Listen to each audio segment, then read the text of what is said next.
because I know that we can do better, and not only that, we definitely deserve better. And that starts at the leadership level. I believe in Calgary. I believe in Calgary. I believe in Calgary. I believe in Calgary. This is the We Believe in Calgary podcast. We're here to give voice to the Zane Novak 2021 Mayoral Campaign by speaking to community leaders, local entrepreneurs, and civic visionaries about the issues and innovative ideas that affect Calgarians. Join us every second Wednesday leading up to the municipal election on October 18th. Zane Novak, thank you so much for joining us on the podcast today. Well, thank you for inviting me. It's always fun. It's an adventure. Podcaster, social media beast all unto themselves, but they're always fun to do. Yeah, so we always start the podcast with a simple question. What is your Calgary story? Well, my Calgary story is a little bit complex, but I'm sure everyone's is. I was not a born and raised Calgarian, which is not shocking. Not a lot of people are. Mm-hmm. And I think that was one of the things that really attracted me to this city when I started to come here for business almost 20 years ago. And in fact, quickly my question was to everyone, what is their Calgary story? Right. Because I found it so fascinating to see how this was such a mosaic, a melting pot of different cultures from all over the world. It is, yeah. And my story is, well, I was born in Lloydminster, and yes, the hospital is on the Saskatchewan side, so technically I have a Saskatchewan birth certificate. You can't change that, ever. But I grew up in northern Saskatchewan most of my life, and it was very much a background of road construction, earthworks, and a lot to do with farms and ranches and horses and cattle and grain and hay and straw and all those beautiful things. Mm-hmm. Our agricultural industry. But in the 80s, I moved into Alberta full-time and worked in the concrete ready-mix aggregate industry with Lafarge for about 8 years. And then got involved back in the family business, which was heavy equipment, road construction, rentals, that type of thing. And that was in the Edmonton-Beaumont area. And that's where I raised my children most of their lives. And then in early 2000s, started coming here for work on the oil and gas side of things in the fabrication world. Okay. And the interesting thing about that was getting to know Calgary on a street level. Mm-hmm. And I had never really done that. Prior, Edmonton was our city of business. That's where we went for, parts, repairs, industry. Coming here for the longest time, before I came here, I just thought Calgary was a city that had a great rodeo and a beautiful view of the mountains. Mm-hmm. And then moving here and living here and working here and being at that street level and interacting with everybody from, buskers on the street to the C-suite Mm-hmm. of oil and gas and other businesses and industry, I really fell in love with the city because of that exact question you asked me. Mm-hmm. What is your Calgary story? And I thought it was amazing how this city attracted. It was like a magnet. We were all like moths to a candle. 20 years ago, 30 years ago, 40 years ago, even 6 years ago, if you were not coming to Calgary, you were missing out. It didn't matter if you were from an Albertan, if you're from BC, Saskatchewan, Manitoba, Halifax, Ontario, Quebec, Houston, London, England, Abu Dhabi, India, all over the world. We attracted people from all over the world to come here. And in fact, I often say, I think that Calgary was the origin of the statement FOMO, fear of missing out. Right. It was like there was a fear of missing out. Because if you didn't go to Calgary, you were missing out because it was so vibrant.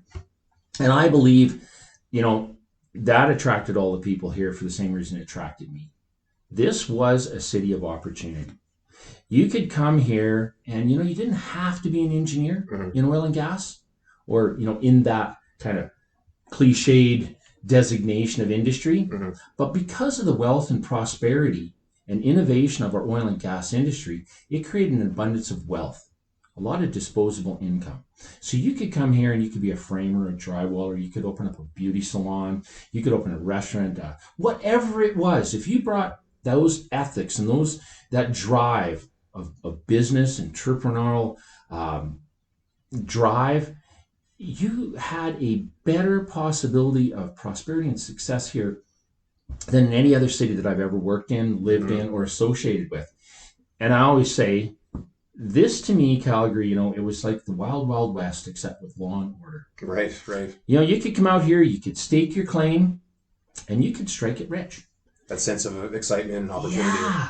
And, you could see that walking down the streets. When I came here 20 years ago, even 10 years ago, going down the street, you would just see that energy, not to do pun on the word energy, the energy capital there. But there was that energy in the people. There was excitement in their eyes. And every morning you get up and you're like, I had a great day yesterday because I landed this job or I did this. But you know what? Today can even be better. And there was just that enthusiasm. And I tell you, me being the type of person I am, who loves successes, loves advancement, loves people, socialization. I saw how the arts community was growing in Calgary. I mean, other cities, have been well established in the arts community. Edmonton, they've been well known in the arts community for a long time, but Calgary was really catching up. And I just bought into that fever and fervor of what this city is. And I became one of the biggest advocates for this city. It didn't matter where I went. Even back up to my old stomping grounds, Edmonton, Saskatchewan, or on my business travels, Chicago, New York, LA, wherever. And I was just championing Calgary all the time. Right. And so that's kind of my Calgary story. It's certainly unique in that compared to any other city I've ever been, even here, Europe, the U.S., spent lots of times in the U.S. Like Calgary, like the oil and gas, for instance, I've always said, it's a multi-billion-dollar industry, but it's in a tiny neighborhood. And you will see people socializing who, everything from general labor in a fabrication shop to CEOs of some of the largest companies in Western Canada. And everybody seemed to get along. And there was just that vibrancy and that energy that we were all part of something much bigger. And it was fun to be on that journey. Yeah.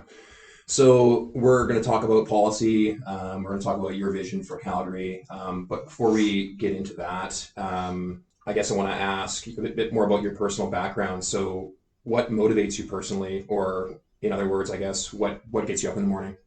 Well, that's an easy question to answer right off the top. I don't sleep. Like I sleep so little. A couple hours a night's a good night for me if I can get that uninterrupted. So yeah, I mean, just the way my body's wired, I get up. I think Zane actually has one of those special genes where people only need 3 hours of sleep. There's a very rare population that can get away with that, and I think that's that's you. I always say it's just because there's always too much in my mind and my brain never wants to shut off and rest. But you almost get a whole extra month in a year from being like that, by the way. Fair enough. Yeah, it's true. Like there will be times when I literally get 45 minutes sleep a night for several days in a row, and I'm fine. Okay. Anyway, but what gets me out of bed? Because I always know that there's an opportunity ahead of me. And I think that is why I fit in so well and felt so in love with Calgary, because Calgary, to me, was just the epitome of a city of opportunity. So every morning that I get up, hey, what can we do today that we didn't do yesterday?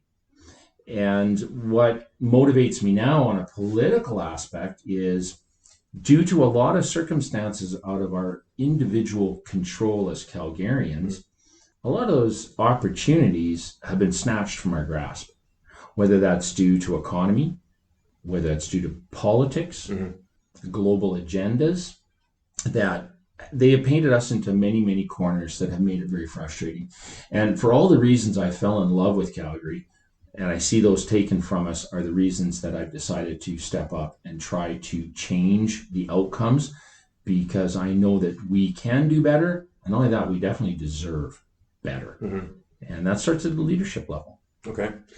Yeah, and I think, that's why we're here today, and why we titled the podcast as we did is I think everyone here in this room believes in Calgary and shares that vision that you were expressing. So anyways, I guess transitioning a bit more towards some policy stuff. Why are you running for mayor?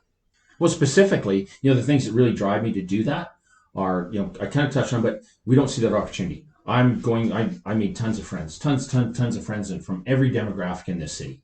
And I see so many of my friends unemployed now, who are brilliant individuals. I see so many of my friends who own businesses, and now there's brown paper on their windows.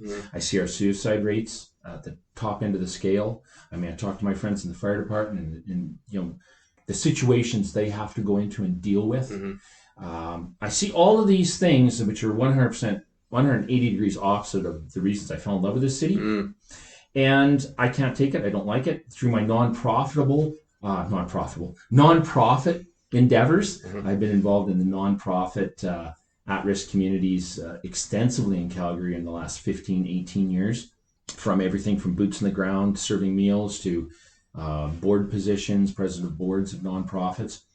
And that has led me down the path to have a lot of interaction with our municipal hall, whether it's council, the mayor's office, or city administration. And I have become very disappointed in what I see.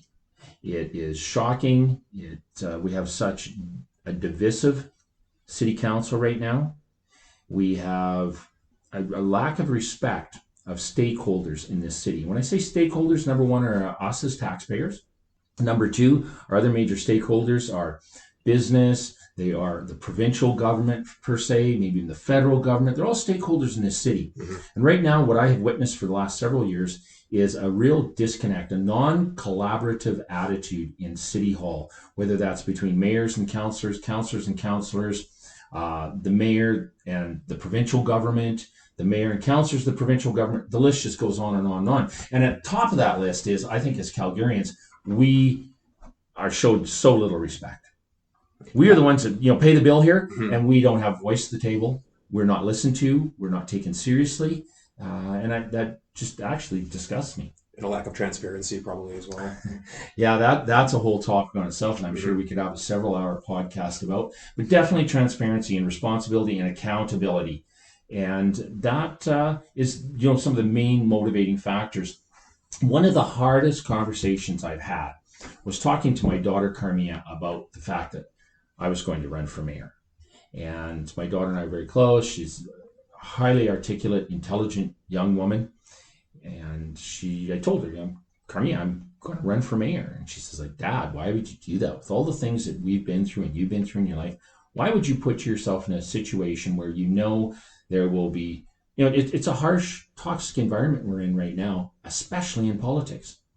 With all the social media platforms, anyone being able to access a keyboard to say whatever they want through the screen of anonymity, where they don't actually have to stand in a room and look a person in the eye to say something slanderous. Right. It's a toxic environment to expose yourself to. So I said to my daughter, I said, Carmia, I see it this way. And I've fallen in love with this city. This is my city. And these are my friends and these are my neighborhoods. And I don't like what I see.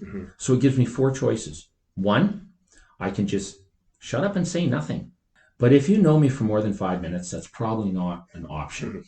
Number 2, I could just be negative. But all the negative experiences that I've had in my life, if I were to succumb to the negative side of that, I wouldn't be sitting here right now. So number 3, I could pack my bags and move to another community. But you know what? This is my city. This is my community. This is my network. And everywhere you go, there are problems. So that only leaves me with one option, and that is to stand up and do something. And me running for mayor, well, that's me standing up to do something. Okay. So I know we were going to move towards the policy and your vision there, but I something you mentioned there as to some of the maybe unique personal challenges that you had. Maybe you could talk a bit about that as well. Yeah, certainly. I mean, grew up in Saskatchewan, very close to my mother. Not as close to my father and my sister, but my mom and I were close. But, when you grow up in Saskatchewan, working road construction, I started living in road camps when I was 14, got my schooling, a lot of it through correspondence. You don't necessarily ever admit that you're close to your mom. I mean, it's just, hopefully the genre has died and been put to bed. But I was very close to my mom. She was a brilliant lady, brilliant woman. And we were coming back from a trip down in the United States, and she was driving, hit black ice on a mountain pass, hit the ditch and rolled, and she died. When I was 18, I was in the vehicle and she passed away, and that was very traumatic. It taught me a lot of things. I learned a lot of things from that. Lessons I wish I hadn't learned, but they've been beneficial throughout my entire life as to how to appreciate people and work with people and respect people and be complimentary. Because you don't always know if you're going to have that opportunity again, right? So I went through all that, went through business life, went through some difficulties in the family business, different lessons, very important business lessons I've learned over the course of time. Was married, have 2 children, my son Cole, my daughter Carmia. But unfortunately, when Cole was 18, which is 10 years ago this year, November 26th of 2011, he and his two best friends, Brad and Thad, who Brad lived with us and Thad spent a lot of time at our home, were coming back to our house, and this is when I still had a house up in Beaumont, and a drunk driver hit and killed all three of them. So our family went basically, from myself, my daughter Carmia, my son Cole, Brad and Thad, a family basically of five, you could say, went to two when the RCMP knocked on my door and told me that a drunk driver hit their vehicle and killed all three of them. So that was when I was, in fact, that exact weekend that occurred 10 years ago was the same weekend that Kerby and Cole were packing their rooms all up from their house in Beaumont, our house in Beaumont, to move to a condo that they had leased in Bankview, because they both had jobs in Calgary. And so that was a big transition for us. And it was, for me as a parent, it was one of the proudest time periods until that horrific crash. That was one of the proudest time periods of my life because, I'd solo parented my children, went through a divorce, solo parented my children from 2006 on. They never slept another night under their mom's roof. So it was kind of the three of us. Mm-hmm. And, a lot of sacrifices come in parenting, but a lot more come when you solo parent. But also a lot of rewards come if you put your effort, heart, and energy into it. And one of the biggest rewards was the fact that, Kerby and Cole were now moving to Calgary. We were all moving here full time, and they had their own place. I had my place. And it was just like, wow, this is such a major step in our household that they're moving here. And then that same weekend that they were packing up to move, was the weekend that, the drunk driver hit and killed all three, my son and his two best friends. So what really helped me survive through that was obviously my daughter, but also I had become very involved in the community here in Calgary and as part of a group at that time called the Mavericks. And they were a group that sponsored Chuck Bikes at the Stampede, but they also did a lot for children's charity. And over the course of time, I would venture to guess they probably raised close to $10 million net for local children's charities, small specific ones, which are very, they're really particular about where they spend their money so it gets to the clients, the ones who need it. And that group and the other nonprofit groups and the business community, I just had so many good friends here. Mm-hmm. And I was able to pour a lot of my grief into working in the community. And hopefully, I've always felt that if there is something within my power that's reasonable, that I can do, share, or give that will help the quality of someone else's life, I would do it. And so that has led me over the course of time here in Calgary in the last 18 or 19 years to dedicate about 23,000 volunteer hours into the community. And I have received a lot of reward out of that. It's been my way of dealing with grief, with dealing with tragedy, with dealing with unfortunate circumstances. And I have also received a lot out of that. I've given a lot, but I've received a lot. I mean, you can be on a board position somewhere and you can change policy at a nonprofit, take it in a whole new different direction and just see amazing outcomes, see how it affects people's lives. But because you're on a governance board, 99% of the people who receive a benefit from that change never know that you had anything to do with it. Right. But that isn't why you do it. Mm-hmm. You do it because you made change happen. The other thing it did for me, it educated me in a lot of areas, but it exposed me to such a diverse group of individuals here in Calgary. Everything, from the C-suite in oil and gas and the home building industry and other industries, right down to people that you need to hand deliver groceries to so they can eat and have a meal the next day. And that is another reason why I have such a passion for this city. I have to really think that my whole involvement in the nonprofit sector is what made me fall in love with the people. Mm-hmm. The business, all that, it made me fall in love with the community, but the nonprofit has helped me fall in love with the people. Mm-hmm. Yeah, it's a great story. Obviously, a tragic story in some ways, but also a very hopeful story. So, yeah, thank you for sharing that, Zane. What is your vision for Calgary, and can you talk a little bit about Calgary 2.0? For sure. So, a few things, have occurred here in the last 3 or 4 years. I was asked by a group of individuals if I would consider running for mayor last term in the 2017 election. And I, at the time, was like, no, I'd never be involved in politics. It's just frustrating. And then I saw the election went, and I've seen how the city's gone in the interim, and I've just have not liked it. So actually, after the last election in October of 2017, I lived downtown. I was walking back to my place after the election results, and I was like, I've got to get involved. I've got to bring change. I've got to help change Calgary. And a few things really concern me. Obviously, the unemployment. I feel there's just such a massive disconnect between the reality of City Hall and the reality of an ordinary Calgarian. That's wrong. It's disingenuous, to use one of my best friends. Calvin always uses disingenuous, and the more I learn about that word, the more I see it applies. Thanks, Calvin. The more I see it applies to this city, and especially the leadership group. But one of the statistics that terrifies me, I mean, we have unemployment. We have, the highest vacancy rate of any urban center in North America right now in commercial properties. And this was even prior to COVID. And this is just, emphasized it. But one of the numbers, one of the things that shocked me, like we started out this conversation talking about how Calgary was just such a hub. You had to be here. FOMO. If you weren't here, you fear missing out because it was happening. Right now, the population in Calgary is growing in every age demographic except 20 to 24. Okay. The last survey that came out here a few months ago, it actually shows that we lost 4.4% population in that demographic. And to me, that's terrifying. Those are young adults, transitioning, coming out of high school and either entering post-secondary or the workplace. And not only are Calgarians choosing to not continue on here, but we are not attracting students and youth and young adults from anywhere else. That fear of missing out, us being that vibrant hub, is gone. Right. And that is our future. I mean, I only plan on running for mayor 8 years, 2 terms, tops. I think it should be 2-term limits, but there's another reason for that too. In another 8 years, this needs to be handed over to younger generations. We need those young individuals being able to feel that they can be prosperous and successful in this community, in this city. We need them to be building homes, families, businesses. They are our future leaders. My runway is short. And if we're like a house of cards. The way society is right now, we've really seen this through the pandemic. When you shut one sector down, you affect every sector. Absolutely. Yeah.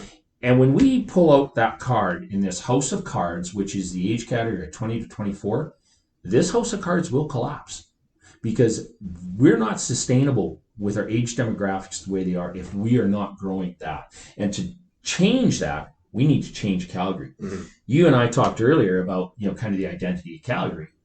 And, for many, many years, decades, I think that if you ask most people locally or around the world, what is the identity of Calgary? Most people would have said, well, it's absolutely the energy hub of Western Canada, right, if not almost North America. Mm-hmm.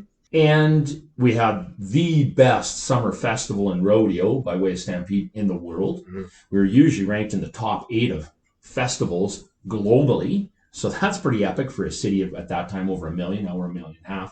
And the other one is we were on the doorsteps of the most beautiful mountain range in the world. Yes, yeah. Well, the only thing that hasn't changed right now is the mountains. Mm-hmm. We can see that COVID has prevented our, hosting the best rodeo in the world, the best summer festival in the world. First time ever it's been canceled, I believe. Yeah, it was canceled last year, and who knows how it will roll up this year. Right. Certainly won't be what it was because of the bans on travel. And number 2 or number 3, our energy sector, they've been docked down on their knees. Mm-hmm. And that's not what it was. So how are we going to bring that vibrancy back? How do we make this city relevant again? Well, that was my question to you. And just to expand on that, the point you made about the oil sector, the downturn in the oil sector, and we've seen this in other areas, for example, Detroit, the automotive industry leaving that area, and look what used to be a very large and vibrant city is now desolate and essentially a ghost town in many areas. So when I hear people talk about Calgary going in that direction, obviously it's hard to comprehend that given how vibrant the city is currently, but it's also alarming because, as you mentioned there, like these things can happen fast. And when you start losing these younger demographics, you start losing these key industries, the landscape of a city can really change fast. And what I guess my question to you would be, what can we do to prevent that from happening? So we have a few very tangible items on our platform. One is we need to drive vibrancy back to this city. And that happens through a few different ways. You need to make this city, once again, the city that you will have a fear of missing out on if you're not here. So we have visions about revitalizing our downtown. that may not all be in harmony with the $200 million budget that was just rolled out. I mean, if there's a multiple phases that have to be enacted to revitalize the downtown. Number one, you have to create job opportunities. You have to showcase Calgary and be the advocacy of Calgary to Canadians and to the world, nationally and internationally. And to do all of that, you need to create a new identity. Because our identity now, it's not oil and gas. It's moved on. We need more than one festival a year. So what we have to do and what we plan on doing is showcasing things such as our agricultural sector, clean technologies, including green technologies, but even more and above and beyond that. We see now talk about hydrogen, but there's also in our oil and gas industry, a lot of people don't realize, we have the highest ESG rating in the world. And years ago, we always talked about the Alberta Advantage, which was true. But that Alberta Advantage came about because of the Alberta Solution. This is a very innovative city and province. A lot of people don't realize it, but Calgary has the second highest percentage of post-secondary graduates of any urban center in Canada. And those individuals, brilliant individuals, when they were faced with problems like in the oil and gas industry or other sectors, they created solutions. And those solutions gave us the Alberta Advantage. Well, we never showcased those solutions to the world. We never took the time to do that. We need to change that narrative. We need to create a new identity for Calgary. And what myself and my team feel that is, we need to make Calgary the entrepreneurial hub of the world. We need to let people know that we have so many qualified employees ready to go to work. We have the most connected downtown in the world. We have high-speed internet. We have all of those things. We need to prove to the world that we're worthy of being considered a world-class city. And in doing that, that also follows in on how we create vibrancy. We have visions for downtown, which drives traffic to the street, where it creates prosperity in restaurants, in boutique shops, where now you want to work downtown because now we don't. People, because of COVID, are scared to work in those spaces, which I understand, but that will eventually change and we're still going to have vacant spaces. How do we make sure that we're positioned to fill them? Right. Number two, because of the dearth of employment in oil and gas, or so many vacancies, now we have all these beautiful offices that are vacant. We have to fill them. But we have to make sure that that whole puzzle is a complete puzzle. If you're going to go to work downtown and you're going to walk out onto an empty street, it's not a lot of fun. If we can also create the energy and the vibrancy on our street level, we have visions from 17th Ave right through to the Riverwalk to create cultural and entertainment hubs where if you're not there, you're going to have a fear of missing out. One of the things that was cool actually about COVID, if you can say anything that was cool about that plague, was the fact I live downtown. I live just a block or so off of 17th Ave, and they pushed all those patios out. They expanded the patios. So now, you can go out for a walk, and on a nice evening, those patios are full of people. And it's like, wow, it's almost like the Red Mile came alive to life again, right? It's like, I want to be part of this. All of a sudden, now you're starting to have that fear of missing out. So I think that was a tiny little lesson that we can roll out in a much grander plan. And that's what we plan on doing. We plan on creating a downtown area to start with that makes people want to be there. Like you think of a place like Nashville. Like everybody wants to be on the street in Nashville. There's so much to do. You just fear missing out. We need to bring that up here. We also then want to work within individual communities. What a lot of people don't realize about Calgary is just how diverse our population is, because it was a city of opportunity for so many decades. We have cultural, ethnic groups from all over the world here, and a lot of them don't get showcased, and a lot of them are just viewed as foreigners. Well, we're pretty much all foreigners here. I mean, my grandparents came from Russia and the Ukraine, so I'm only second generation. So what we want to do is a thing called the participatory budgeting, where we roll out a municipal budget that can be accessed by either demographic or geographic communities, where they create a social enterprise, an actual business, and they bring a business case to our team at City Hall and say, if you give us X dollars, this is what we will do with it. And that could be anything from creating a festival within their community, be it ethnic or geographic. Okay. Kind of like you can think a little bit like Lilac Fest, what Lilac Fest brings, like that's a pretty famous, huge festival. Or it could be a cultural center. Like our Chinese community have done just such a spectacular job with Chinatown. right? You can go there for food, you can go there for clothes, all that. But we have more ethnic communities than just our Chinese community. But they've really taken the lead and done a great job of it. But we can learn from that and we can implement in other areas. Take, for instance, our Filipino community. There's 80,000 Filipinos in this city. And they do not have a cultural, they don't have a hub, they don't have a hall, they don't have a community hall, they don't have anything really.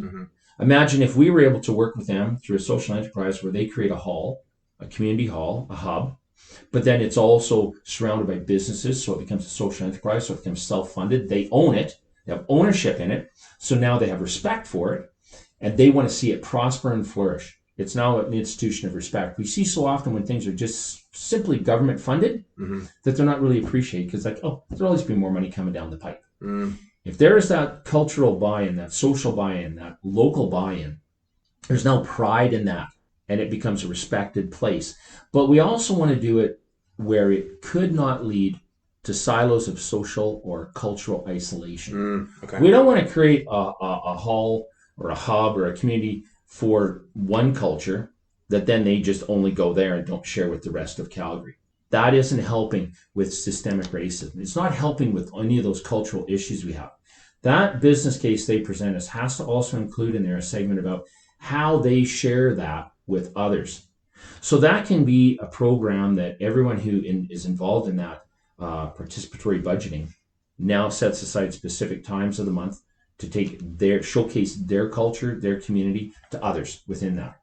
I would also like to work with the Calgary Board of Education to see if we couldn't dedicate a day a month or a couple of half days a month in every school where different cultures come into the school, where you're Punjabi, you're Syrian, you're Somali, you're Nigerian, you're Australian, right? Russian, Filipino, Chinese, whatever. Come in and you pick a topic. You share something with that school, whether it's something from your culture, whether it's food, clothing, dance, art, whatever it is. Because I believe that one of the best ways to try to overcome racism, and we always hear the word systemic racism, is if you can walk down the street and see someone else, and instead of looking at them and thinking, oh, foreigner, you look and go, oh, neighbor. Right. And how do you become a neighbor? Well, you have to share information. You have to share culture. You have to share all of that. That melting pot type mentality. Yeah. And, I think also we can take that to the degree, and no other city, I do not believe from my knowledge and research, that any other city in Canada and probably North America has done a great job of it.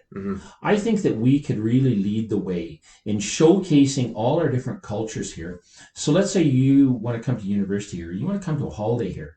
Now all of a sudden you can look at Calgary and you can say, oh, I want to go there no matter what month of the year it is, because we have the rodeo, we know. We have Stampede in July, and we have, Lilac Fest in May typically, and et cetera, et cetera. But now all of a sudden you can look at, oh, well, there is a Filipino parade or community event, and it's here, or a Punjabi one, or a Russian one, or a Polish, or a German, or whatever. And you say, hey, well, there's like 10 festivals in September in this city, not just an Oktoberfest where drink beer at a bar, right?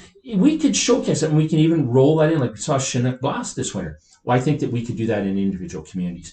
Give them the creative opportunity to showcase their communities. And then we can run that, as our narrative and our advocacy to Canada and to the world, and attract that vibrancy, attract people here once again, and show that it's more than just a rodeo.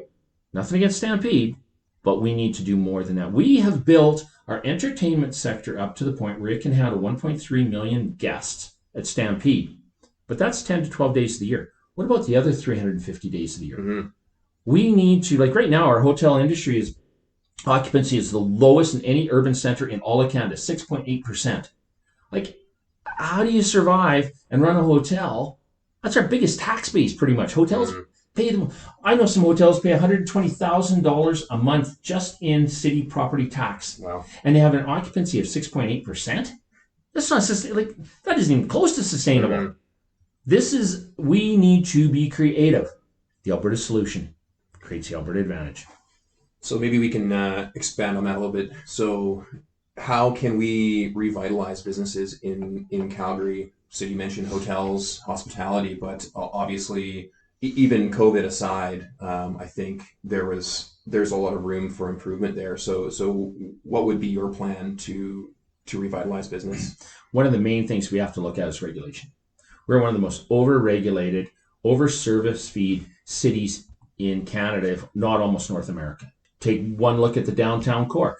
Who is going to go downtown to have a meal or buy a drink when your parking is the second most expensive parking rates in North America? Right. We can start at things as simple as parking. We need to look at the whole regulation. I mean, it's a known fact, it's a proven fact that you can take a piece of raw land within the city limits of Edmonton and Calgary, and you can develop that piece of land in Edmonton in a fraction of the time and with a significant cost savings as Calgary. Right. I mean, I've talked to some of my friends in the restaurant industry, and I mean, you can still open a small venue in Edmonton, 20-seat venue with specialty cocktails and finger foods with probably a bank cash flow of about $350,000. In Calgary, you know, all the different regulations that they have to conform to, the seating size, et cetera, et cetera, et cetera, the menu, everything, it's more like 1.3 million. Oh, wow. So why are you going to roll the dice of 1.3 million here when you could open 3 or 4 places in another community? Right. And you mentioned the parking ticket issue. Like I read an article recently that at one of our mass vaccination sites, there was over 1,000 parking tickets issued. And 1,500. Yeah. And obviously there was the frustration was that, you know, this was the message was to people who were going out there to get a vaccine was that the parking would be taken care of. There was no signage to indicate. And I mean, that's just classic. That is classic of how we do this in Calgary. You know, we open up a vaccination site, an immunization site, which we're encouraging everyone to go to under threats of our businesses closed and everything else if we don't. Then we hand out 1,500 parking tickets, which then becomes a major protest. So then they have to figure this out, and now they have to refund them. But how many people have already paid? Right. Yeah. So not even refund, but like just delete them. Now do we refund? In the meantime, can you imagine the hundreds of thousands of dollars of internal costs that you and I as Calgary taxpayers have paid because of this debacle where we couldn't figure out how to get our left foot in front of the right foot? Right. This just happens time and time and time again. And this is indicative of our whole permitting, regulation, zoning stance in this entire city. You know, our current mayor, who is not running again, so I don't want to continue to slag on him. But the fact of the matter is, you know, for years we've all heard the narrative, oh, you know, our taxes are actually so low in Calgary. They're so low in Calgary. They're so low in Calgary. But you know what? Because of blunders like this, they're actually not. If you look at our capital expenditure budget in Calgary, it's $5.3 billion. And we have about 1.5 million projected residents in Calgary. Mm-hmm. This summer, they say it'll be like 1,500,000. Edmonton has 973,000, and they have a capital expenditure budget of 2.8 billion. Mm. Now, normally there's this thing called scale of economics that come into play, and that's why a company will buy another company or merge, because scale of economics means they can be more competitive, more per unit, cost effective. Mm-hmm. So you would think that when you have a city of 1.5 million compared to a city of 973 million, that, you know, on an individual basis, our capital expenditure budget should be more cost effective.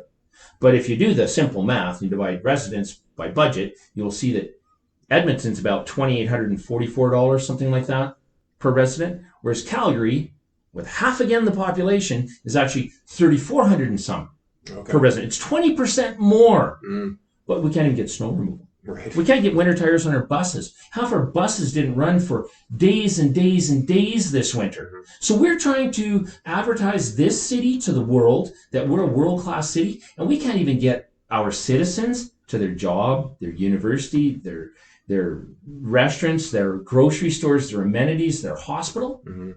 I mean, you don't plow snow for weeks. We didn't plow snow for 6 weeks this winter. As senior citizens, how are they to crawl over that mound of frozen ice and snow, even to get a cab, even if the cab could get up the street? Like, these are things that are serious problems. So we want to attract business here. We better be a little more efficient. We need to be actually welcoming. This city, for many years, because of the abundance of tax revenue they had, never felt the need to be efficient.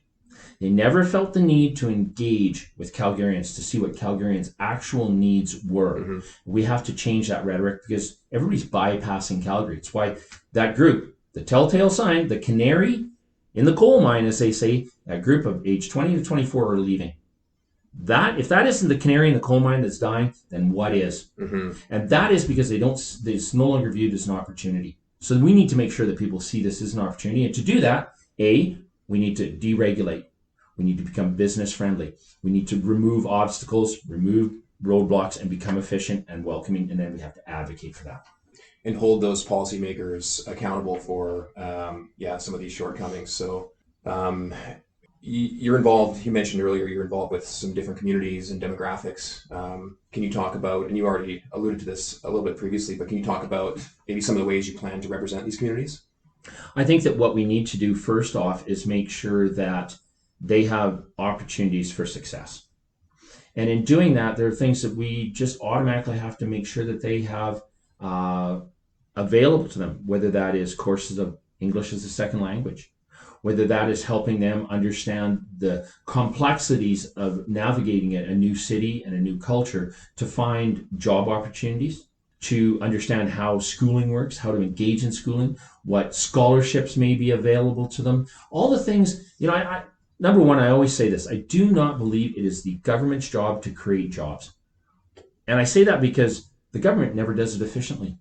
I mean, we can look at the WE scandal, if you want a classic example of the worst scenario, that the federal government rolled out, $1 billion project to create jobs, and I don't think one single job was created out of that. Right. And government is kind of classic at that, getting a lot of money and spending it very inefficiently. But what government should be doing is making sure that they create structures for people to find their own success. So in our immigrant community, do they have what is necessary? Do they have transportation that they can count on to get to their job? Because let me tell you, you're living in the Northeast and your bus doesn't run for 6 days, you don't have a job, right? Going to university, how do they navigate the complexities of that? So many of our immigrants that come here, and having worked in the oil and gas industry on the fabrication side, the design engineering side, so many people I have talked to come here driving a cab, and Calgary is, not their home of origin, and through conversations, everything say, what'd you do at home? Like, oh, well, I was an engineer. Right. Oh, I was a doctor.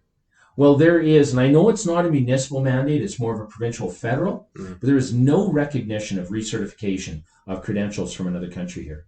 So what happens? We have, an immigrant family that applies, and they have 2 engineers in the family, an electrical engineer, this and that. They come here, and what do? Sweep a shop floor or drive a cab. And their hope is that maybe they don't have enough money to put their existing family through university, so they're hoping that their kids can get enough money to put their grandkids through university. So here we have missed out on 2 generations. And a lot of people sit back and go, well, this is the problem. This is why we have a problem. Well, part of the problem could be actually our solution. Do you not think that these individuals would prefer to go through some type of an abbreviated course? I know that all things aren't totally transferable, but if you already have an engineering degree somewhere, to a great degree, math is math. Why would you have to come back and do another 3, 4, 5 years to re-educate? Yeah. They don't have the time, they don't have the money, they don't have the ability. So that's all squandered.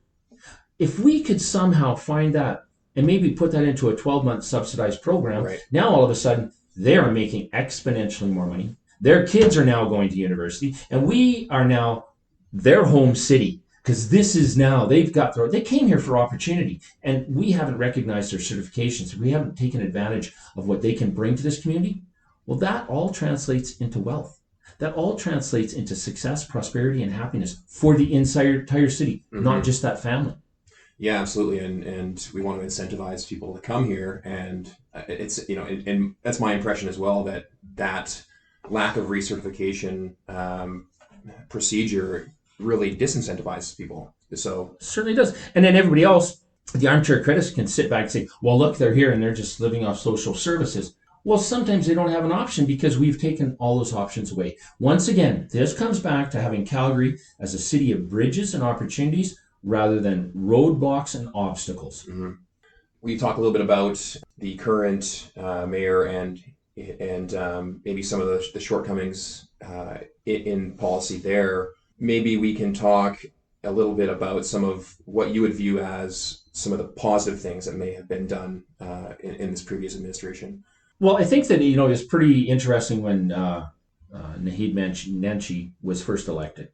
His campaign was pretty brilliant. It's pretty interesting. He engaged a whole new demographic of voters to become interested in politics and interested in the city. I think that was fantastic. I think it was pretty cool. We had a mayor that wasn't just what we always typically assumed a mayor to be. We had a mayor of a different racial background, different religious background.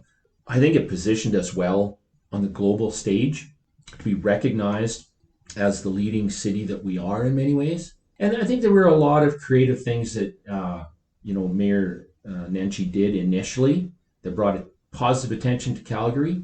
And, I'll always, think I'll appreciate that. Mm-hmm. I think that lately he's either lost that energy. I think that we have a leadership that's really lost direction. Mm-hmm.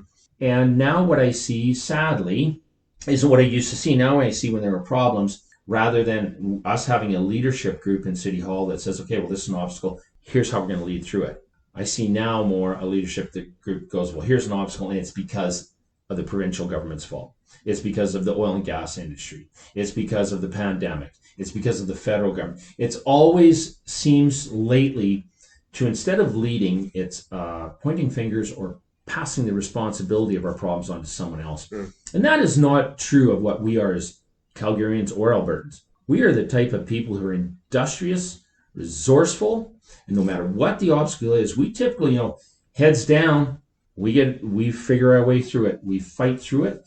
And I think that, a little bit of that even goes, I know it's a bit more provincial, but you look what we've ever received in this province for transfer payments. Zero. Only province in Canada that's received zero transfer payments through Confederation. But we've paid out $661 billion. Well, that's because we are the individuals who just buckle down and get the job done. And I don't see that our City Hall is doing that. I think that there was a point in time, like during the flood and that, when our mayor was really good at showcasing showcasing Calgary to Alberta and to the world about how we overcame that huge adversity, united together, grew together, moved together, and pulled off like the stampede, which no one in the world believed we could do, and we did an epic job of it. So I think that, he did some great things there, but I do not see that desire of leadership anymore. Okay. Great. So we like to end the podcast with a question, and you've already talked about this a little bit, but one of your taglines with the campaign is, I believe in Calgary. So why do you believe in Calgary? Well, it's because of the people. Absolutely. And a friend of mine, and she is an expert in branding and all that, and she had a friend of hers who flew in a couple of years ago. He was this kind of crowd, she hangs out, and he was on a layover, like literally in between jobs in Hong Kong, had a few days off, jumped the plane, came to Calgary to say hi. So she toured him all over the city. And at the end of it, she says to him, so what do you think of Calgary? He goes, well, having traveled the entire world, I'm not really sold on your architecture. He goes, but I will say this, these are the nicest people in the world. And I think that really sums us up. We have some of the most beautiful, intelligent, articulate, innovative people in the world. And that's why I believe in Calgary. It's because I believe in Calgarians. And I believe that though we're facing such adversity right now, with the right leadership, we will rise above this. And I don't want to, make Calgary what it was, because it will never be what it was. But I think we can actually, with new technologies, new industries, we can make it better than it ever was. And in fact, we have to, because as Calgarians, we deserve that. Zane Novak, thanks again for joining us on the podcast today. Thanks for having me.